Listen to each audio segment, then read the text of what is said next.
ఇక మంత్రివర్యులు సార్ కందుల దుర్గేష్ గారు sir, thank you so much sir. Please sir. Sir అదే మీరు ఎలాగో ఇప్పుడు నేను వీరాంజనేయ స్వామి గారితో మాట్లాడుతున్నప్పుడు ఒక పాట ప్రిపేర్ అయ్యి ఉంటారని మేము అనుకుంటున్నాము. నేను పాట దయచేసి పాడలేను, మీరు వినాలనుకుంటున్నారు. ఎందుకంటే జనరలీ మేము మినిస్టర్స్ అందరినీ కూడా వారి స్పీచెస్ ఇవ్వగా చూస్తూ ఉంటాం, కానీ పోనీ మీకు ఇష్టమైనటువంటి ఒక పాట ఈరోజు విశాఖపట్నానికి డెడికేట్ చేయమంటే మీరు ఏం చేస్తారు? మీరు ఇప్పుడే చెప్పక్కర్లేదు, మనకి ఇంకొక అరగంట తర్వాత అయినా సరే నేను స్టేజ్ మీద అడుగుతాను. ఓకే, సో విశాఖపట్నంతో మీకు ఉండేటువంటి అనుబంధం చెప్పేస్తారంట సార్?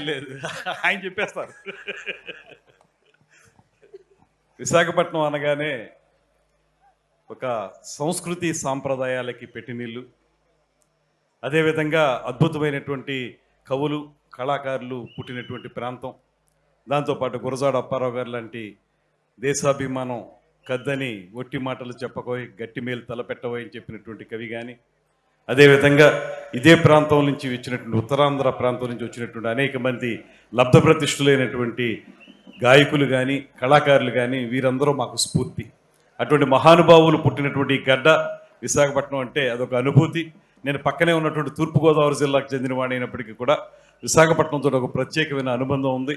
అదేవిధంగా ఇవాళ ఈ ఉత్సవాలు కూడా ఒక ప్రపంచవ్యాప్తంగా ఆంధ్రప్రదేశ్ రాష్ట్రం యొక్క గొప్పతనాన్ని తెలియజెప్పే విధంగా చేస్తున్నాం కనుక విశాఖ ఉత్సవాలే ఒక బ్రాండ్ ఇమేజ్ని ఇచ్చేయనేటువంటి మాటను తెలియజేస్తున్నాను.